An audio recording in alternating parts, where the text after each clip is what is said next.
Hello everyone, मैं Vaibhav Titarmare, lecturer in mechanical engineering department NIT polytechnic Nagpur. आप सभी का स्वागत करता हूँ हमारे कोर्स अप्लाइड मैकेनिक्स में। आज के 20th लेक्चर में हम पढ़ने वाले हैं graphical solution of concurrent force system. So here we go. In previous lecture, we have discussed about the numerical on moment of force, that is type number 3. In that, we have solved the numerical on equilateral triangle and then square. Okay, I hope you have practiced all the questions. So, learning outcomes. After completion of this lecture, you are able to calculate resultant and its position by graphical method. These are the program outcomes which are going to be achieved after successful completion of this lecture. तो अभी हम discuss करते हैं what is triangle law of forces. तो triangle law of forces ये जो है ये दो फोर्सेस के लिए काम करता है। सेम लॉ ऑफ पैरेललोग्राम में भी हमने पढ़ा था, लॉ ऑफ पैरेललोग्राम भी दो फोर्सेस के लिए काम करता है और ट्रायंगल लॉ भी दो फोर्सेस के लिए काम करता है। तो ट्रायंगल लॉ क्या बोलता है देखते हैं। If two forces acting at a point are represented in magnitude and direction by two adjacent sides of triangle taken in order। बराबर है। समझ लेते हैं, मेरे पास कोई एक ऐसा फोर्स है और एक ऐसा फोर्स है। बराबर, दो फोर्सेस है से इस फोर्स का नाम ए है, इस फोर्स का नाम बी है। तो इस पॉइंट के ऊपर दो फोर्सेस एक्ट हो रहे हैं, इनका कुछ मैग्नीट्यूड रहेगा से 10 न्यूटन एंड 20 न्यूटन। तो क्या बोल रहा है, if two forces are acting at a point are represented in magnitude and direction by two adjacent side of a triangle taken in order. तो इन दोनों फोर्सेस को 10 न्यूटन को और 20 न्यूटन को हम ट्रायंगल की, ये जो ट्रायंगल आपको दिख रहा है इस ट्रायंगल की दो एडजेसेंट साइड से, मतलब ये वाली साइड और ये वाली साइड से हम दिखा सकते हैं टेकन इन ऑर्डर। मतलब पहले ए को लेंगे बाद में बी को लेंगे। Then the closing side of the triangle, मतलब ट्रायंगल की एक साइड होगी और ये दूसरी साइड होगी, तो ये क्या हो जाएंगी हमारी तीसरी side, that is closing side. Then the closing side of the triangle taken in reverse order represent the resultant of the forces in magnitude and direction. तो ये जो तीसरी साइड है यानी क्लोजिंग साइड जो है, ये जैसे ए बी सी, तो ये ए से इधर गया फोर्स, बी से इधर गया, तो सी से वापस इधर आना चाहिए था, तो इसको रिवर्स डायरेक्शन में लेना है। तो ये जो है डॉटेड लाइन या जो क्लोजिंग साइड ऑफ ट्रायंगल है वो क्या दिखाएंगी, रिजल्टेंट दिखाएंगी। क्या दिखाएंगे बेटा, वो रिजल्टेंट। तो this line can be shown by resultant, मतलब ये जो क्लोजिंग साइड है वह रिजल्टेंट दिखाएगी। ओके, नेक्स्ट देखते हैं अभी हम लॉ ऑफ पॉलीगॉन। तो लॉ ऑफ पॉलीगॉन क्या बोलता है, when law of polygon of forces states that if number of coplanar concurrent forces can be represented in magnitude and direction by the sides of polygon taken in order। जो आपको यहाँ पे ये 2 Newton का force दिख रहा है, 2 Newton का, 1 न्यूटन का और 1 न्यूटन का, ये कॉन्करेंट फोर्स सिस्टम है। तो इस कॉन्करेंट फोर्स सिस्टम को हम एक पॉलीगॉन से भी दिखा सकते हैं। जैसे कैसे, देखिए ये 2 न्यूटन का फोर्स था आपका, तो ये 2 न्यूटन का फोर्स, इसको पैरेलल ये लाइन बनाए। बराबर है, ये वाले 2 न्यूटन को पैरेलल ये लाइन बनाए, ये 1 न्यूटन को ये वाली लाइन बनाए, ये वाले 1 न्यूटन को ये वाली लाइन पैरेलल बने। तो क्या होता है, जब जब कॉन्करेंट फोर्स सिस्टम में एक से ज्यादा फोर्सेस एक्ट हो रहे हैं, तो उन फोर्सेस को हम एक पॉलीगॉन से दिखा सकते हैं। किससे दिखा सकते हैं, एक पॉलीगॉन से दिखा सकते हैं और एक ऑर्डर में। then their resultant will be represented by the closing side of the polygon taken in opposite order। opposite order, तो ये जो पॉलीगॉन बना है फिर हम क्या करेंगे, यहाँ से इसको क्लोज कर देंगे, यहाँ से इसको हम क्या कर देंगे, क्लोज कर देंगे। और जो क्लोजिंग साइड की जो लेंथ रहेंगी, दैट क्लोजिंग साइड की जो लेंथ रहेंगी that is nothing but the resultant. उसे हम क्या बोलेंगे बेटा, रिजल्टेंट बोलेंगे। किसने बोला है, law of polygon of forces. The law of polygon of forces states that if number of coplanar forces are acting can be represented in magnitude and direction by the sides of polygon taken in order, then their resultant will be represented by the closing side of the polygon taken in opposite order। ठीक है, opposite order मतलब आपको इस direction में लेना पड़ेगा। Okay, आइए दोस्तों पहला न्यूमेरिकल देखते हैं। तो इस न्यूमेरिकल में आपको क्वेश्चन दिया हुआ है और उस क्वेश्चन को आपको ग्राफिकली सॉल्व करना है। तो सॉल्व कैसे करेंगे दोस्तों? सबसे पहले आपको जो जैसी डायग्राम आपको दिख रही है वैसी ही डायग्राम बनानी विथ मेजरिंग द एंगल। जैसे आपको यहाँ पे 300 न्यूटन दिख रहा है तो सेम आपको 300 न्यूटन बनाना है। फिर इधर आपको एक 400 न्यूटन का है, 400 न्यूटन का फोर्स जिसका एंगल 30 डिग्री है। प्रोटेक्टर से डी से आपको मेजर करना है। फिर यहाँ से आपको एक 600 न्यूटन का फोर्स आते हुए दिख रहा है, बराबर है, जिसका एंगल कितना है 50 डिग्री है। 50 डिग्री आपको बराबर ऐसे ही मेजर करना है। उसके बाद इधर साइड में आपको 1200 न्यूटन का फोर्स दिख रहा है जिसका एक्स के साथ 65 डिग्री का एंगल है, ये भी आपने बनाना है बराबर। और आखिरी में आपको एक 400 न्यूटन का 800 न्यूटन का फोर्स ऊपर जाते हुए दिख रहा है। तो सेम डिक टू डायग्राम आपको बनानी है। ठीक है, फिर हम इसको सॉल्व करते हैं अभी। तो स्टार्ट करते हैं अभी हम हमारा पहला प्रॉब्लम। तो जैसे कि आपको डायग्राम में दिख रहा है, हम एक यहाँ पे पॉइंट ले लेते हैं। ठीक है, जैसा क्वेश्चन आपको दिया है वैसा ही आपको बनाना है। सबसे नीचे से आपको एक 800 न्यूटन का फोर्स ऊपर आते हुए दिख रहा होगा, बराबर, 800 न्यूटन का फोर्स। उसके बाद इधर साइड में एक 300 न्यूटन का फोर्स है जो बाहर की तरफ जाते हुए दिख रहा है।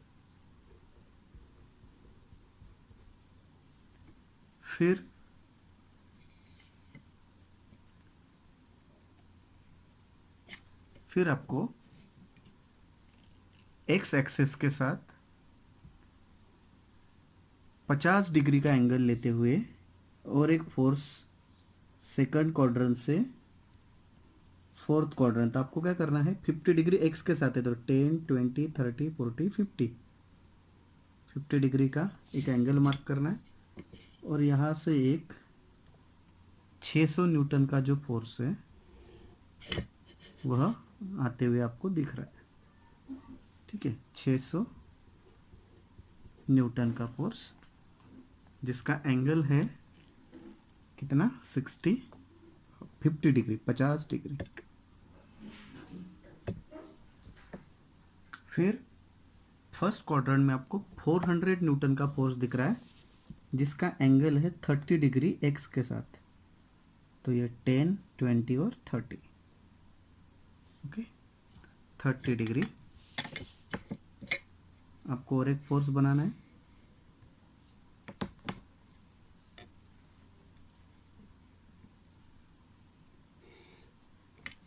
ये फोर्स जो है वो है 400 न्यूटन का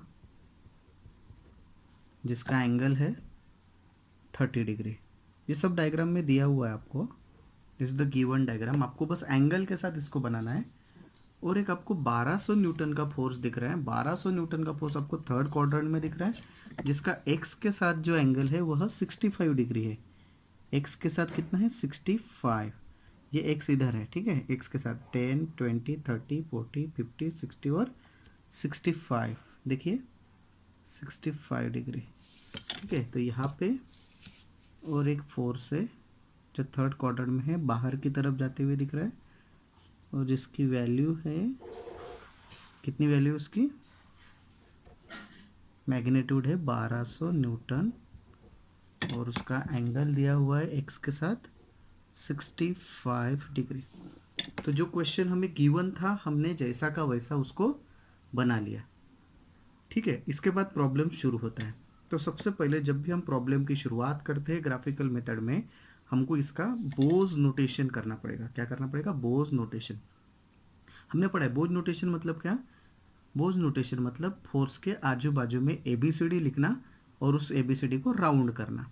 जैसे 300 न्यूटन का फोर्स है, इसके एक साइड में A लिखना, राउंड करना, उसके दूसरे साइड में B।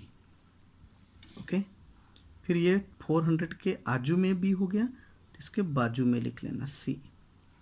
अभी 600 के आजू में C हो गया तो बाजू में क्या रहेगा D। फोर्स के आजू बाजू में करना है। ठीक है, अभी 1200 के आजू में हो गया D तो इधर E लिखना पड़ेगा, बराबर है, मतलब इसके आजू में D, इसके बाजू में ई।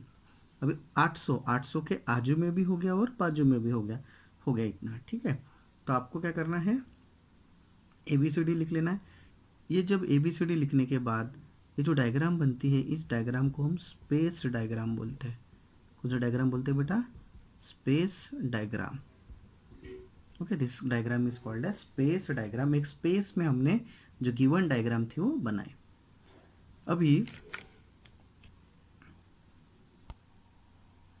अभी ये प्रॉब्लम को सॉल्व करने के लिए हमें स्केल लेना पड़ेगा। तो स्केल कैसे ली जाती है वो हम देखते हैं। स्केल हम फोर्स की लेते हैं। स्केल किसकी लेते हैं? फोर्स की। तो देखिए, फोर्सेस 300, 400, 600, 1200 एंड 800। मतलब ये जो फोर्सेस है 100 की रेंज में है। तो अगर हमने 1 सेंटीमीटर इक्वल्स टू 100 लिया तो 300 मतलब 3 हो जाएगा, 400 मतलब 4, 600 मतलब 6, 1200 मतलब 12 और 800 मतलब 8।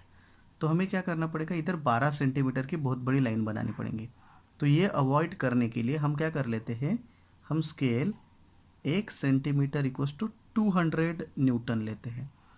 तो 1 सेंटीमीटर जो रहेगा वो 200 न्यूटन दिखाएगा, ठीक है। तो 1 सेंटीमीटर मतलब 200, तो 300 मतलब ये 1.5 बनेगा।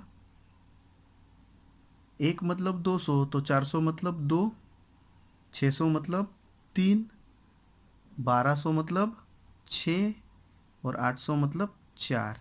बराबर इतने सेंटीमीटर की हमें लाइन बनानी पड़ेगी। समझ में आया सभी को?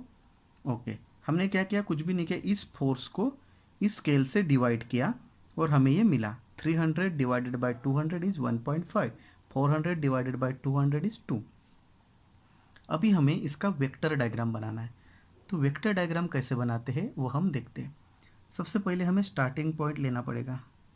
हमारी शुरुआत कहाँ से हुई थी? ए से। यहाँ पे कैपिटल लेटर है, यहाँ पे हमें स्मॉल लेटर लेना पड़ेगा। क्या लेना पड़ेगा बेटा? Small letter. तो हम क्या करते हैं, यहाँ पे कहीं तो भी एक पॉइंट ले लेते हैं ए। ओके, स्मॉल ए। जब हम ए से बी निकले, ए से जब हम बी निकले तो बीच में कौन मिले? 300 मिले। 300 कहाँ जा रहे? इधर जा रहे। तो क्या करेंगे, रोलर स्केल रख देंगे। रोलर स्केल रख देंगे 300 के ऊपर और एक पैरेलल लाइन बनाएंगे। पैरेलल लाइन बनाएंगे कितने सेंटीमीटर की बनाएंगे? 1.5। कितने सेंटीमीटर की बनाएंगे बेटा? 1.5। केयरफुली ड्रॉ करना है आपने। देखिए, हमने ए से निकले थे, कहाँ गए? बी पे चले गए, तो हमारा पॉइंट बी मिल जाएगा और हम कहाँ गए? इधर साइड गए। बराबर। फिर हम बी पे हैं, बी से हमें सी पे जाना है। तो जब हम बी से सी जाएंगे तो बीच में कौन मिले? 400 मिले। 400 कहाँ जा रहे? इधर। ठीक है, तो 400 मतलब कितना सेंटीमीटर की लाइन? 2 सेंटीमीटर की लाइन बनानी है। तो 400 के ऊपर रोलर्स कर रखेंगे। अभी हम बी पे, तो लाइन भी बी से बनाएंगे। कितने सेंटीमीटर की लाइन बनाएंगे? 2 सेंटीमीटर की। ठीक है, तो सबसे पहले आपने एक लाइन बना लेनी है फेंट, उसके बाद उस पर मार्क करना है कितना? 2 सेंटीमीटर। ठीक है,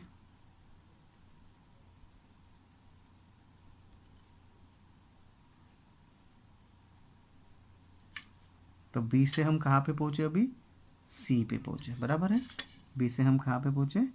सी पे पहुँचे। ओके, इधर साइड में एरो गया। फिर सी पे है, यहाँ पे सी पे, सी से हमें डी जाना है। सी से हमें डी जाना है, तो बीच में कौन मिले? 600। 600 कहाँ जा रहे? इधर जा रहे। 600 इधर जा रहे। तो रोलर स्केल ऐसे रखेंगे 600 के ऊपर और सी से इधर साइड में एक लाइन बनेंगे। सी से इधर साइड में एक लाइन बनेंगे। पैरेलल लाना है अपने।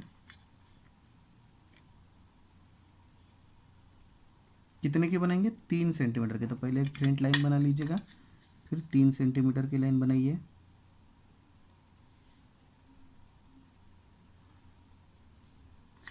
आपको ये पॉइंट मिल जाएगा डी। कौन सा पॉइंट मिलेगा? डी। इधर गए तो एरो बराबर उधर साइड में देना है। फिर डी से ई आना है। डी से ई आना है तो बीच में मिले कौन? 1200 मिले। कौन मिले? 1200। 1200 इधर जा रहे हैं। बराबर है, 1200 इधर साइड जा रहे हैं।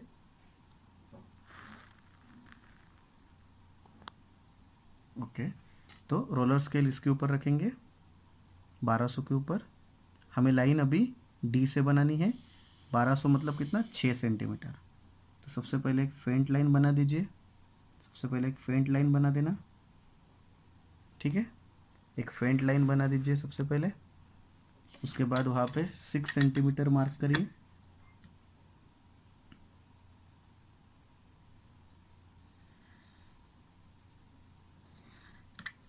इधर जा रहा था और इधर का डी से हमें ई पे पहुँच गए।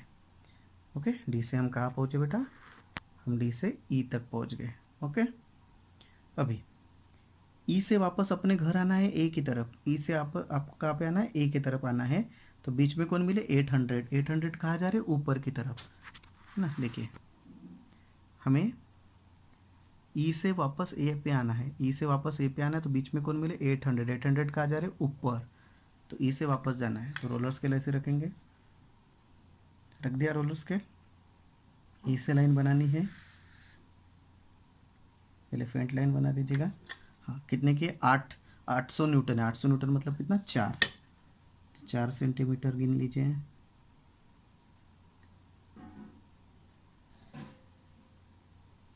तो ये हो गया आपका। हाँ, इधर साइड में गए थे 800 न्यूटन, एरो बराबर। और आखिरी पॉइंट को आपने देना है ए डैश। आखिरी पॉइंट को क्या देना है, ए डैश। तो ये जो डायग्राम बनी हुई है, ये जो डायग्राम बनी हुई है, इस डायग्राम को बोलते हैं, कौन सा डायग्राम बोलते हैं बेटा, वेक्टर डायग्राम। कौन सा डायग्राम बोलते हैं, वेक्टर डायग्राम। इस डायग्राम को हम बोलते हैं वेक्टर डायग्राम। और मैकेनिक्स में या जब भी हम ग्राफिकल मेथड पढ़ते हैं, वेक्टर डायग्राम क्लोज होनी चाहिए। अभी आपको ये ओपन दिख रही है, तो इस वेक्टर डायग्राम को क्लोज करना है तो हमें क्या करना पड़ेगा, ए और ए डैश को ज्वाइन करना पड़ेगा। ए और ए डैश को ज्वाइन करना पड़ेगा, ठीक है। जैसे लॉ ऑफ पॉलीगॉन में बोला था। और उल्टे डायरेक्शन में एरो देना, ए डैश से ए की तरफ, ए डैश से ए की तरफ एरो देना है। जो आपको ये ए और ए डैश दिखा रहा है, this is the length, this is the length of resultant, this is the length of resultant. और इस प्रॉब्लम में हमें रिजल्टेंट ही निकालना था। तो हमें रिजल्टेंट कैसे निकालना है, अभी हमें क्या निकालना है, resultant. Resultant R equals to, resultant R equals to कैसे निकालेंगे, length of A dash into scale, length of A dash into scale. तो आपको क्या करना पड़ेगा, अभी ए डैश की लेंथ मेज़र करनी पड़ेगी, गिनना पड़ेगा कितना आया है ए डैश। मेरे स्केल से मुझे मिल रहा है 4.1। कितना मिल रहा है, लेंथ ऑफ ए डैश, मतलब ये जो है ना ए डैश की लेंथ कितना आया, 4.1 इंटू स्केल कितना लिया था हमने, 200, तो मल्टीप्लाइड बाय 200। सो लेंथ कितना आएगा, 4.1 इंटू 200, तो ये आ जाएगा कितना, 820 न्यूटन। आपको रिजल्टेंट कितना मिलेगा, 820 न्यूटन। रिजल्टेंट मिल जाएगा ग्राफिकल मेथड से। फिर हमें निकालना पड़ता है डायरेक्शन। फिर हमें क्या निकालना पड़ता है, डायरेक्शन। डायरेक्शन मतलब थीटा। कैसे निकालेंगे, तो आपको क्या करना है, सिंपली इस ए पे स्टार्टिंग पॉइंट पे डॉक्टर बना लेना है, ठीक है, डॉक्टर बना लेना है।